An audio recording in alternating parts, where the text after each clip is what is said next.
18 साल पहले मुंबई में आतंक का वो खौफनाक खेल खेला गया था जिसमें 166 लोगों की जान चली गई थी। लेकिन इस हमले का सबसे बड़ा नाम हाफिज सईद आज भी भारत की अदालत के सामने मौजूद नहीं हुआ।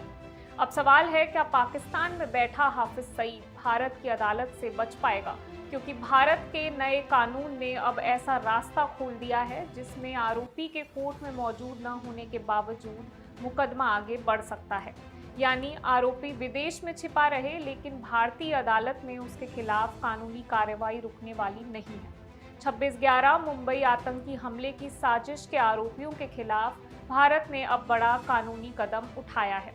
मुंबई पुलिस और गृह मंत्रालय ने 6 पाकिस्तानी नागरिकों के खिलाफ उनकी गैर मौजूदगी में मुकदमा चलाने की प्रक्रिया शुरू की है।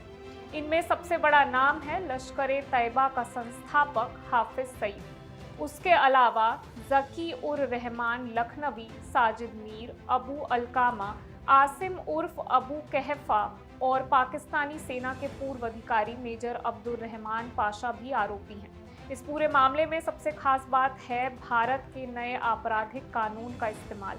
नाम है भारतीय नागरिक सुरक्षा संहिता यानी BNSS और इसकी धारा 356। इसे आसान भाषा में समझिए।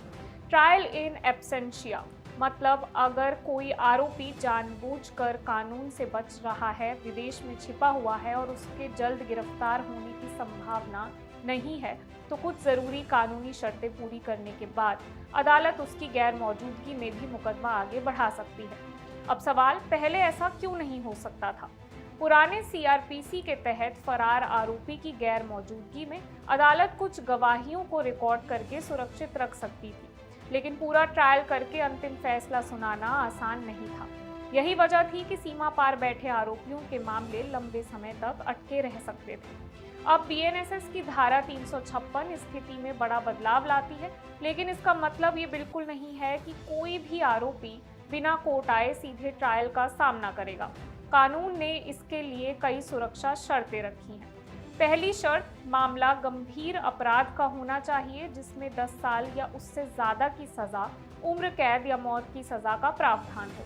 दूसरी, आरोपी को कानूनी प्रक्रिया के तहत प्रोक्लेम्ड ऑफेंडर यानी घोषित अपराधी बनाया जाना ज़रूरी है।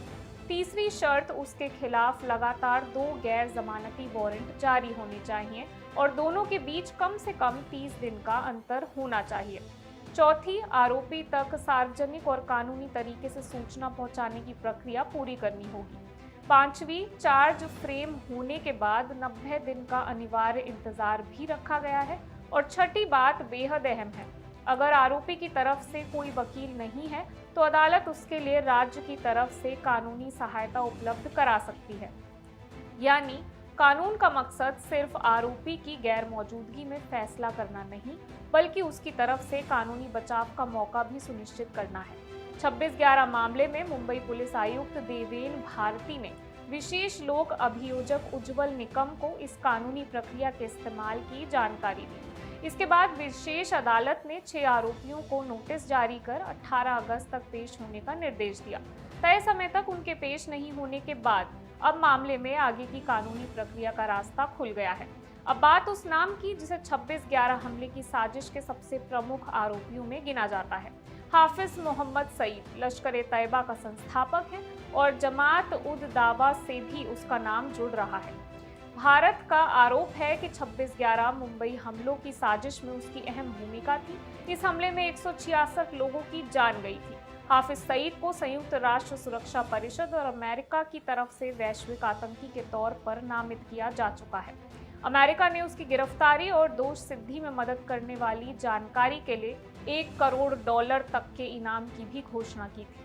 अब इस पूरे मामले में सबसे बड़ा सवाल यही है, क्या पाकिस्तान में बैठकर हाफिज सईद भारतीय न्याय व्यवस्था से बच सकता है?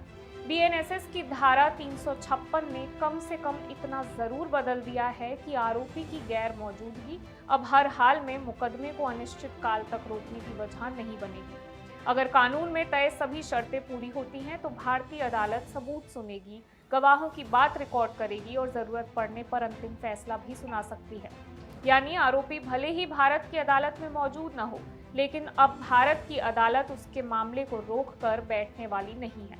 और 26/11 के करीब 18 साल बाद ये कदम मुंबई आतंकी हमलों के पीड़ितों को न्याय दिलाने की दिशा में एक अहम कानूनी पड़ाव माना जा रहा है। मैं वंशिका सक्सेना और आप देख रहे हैं इंडिया न्यूज़।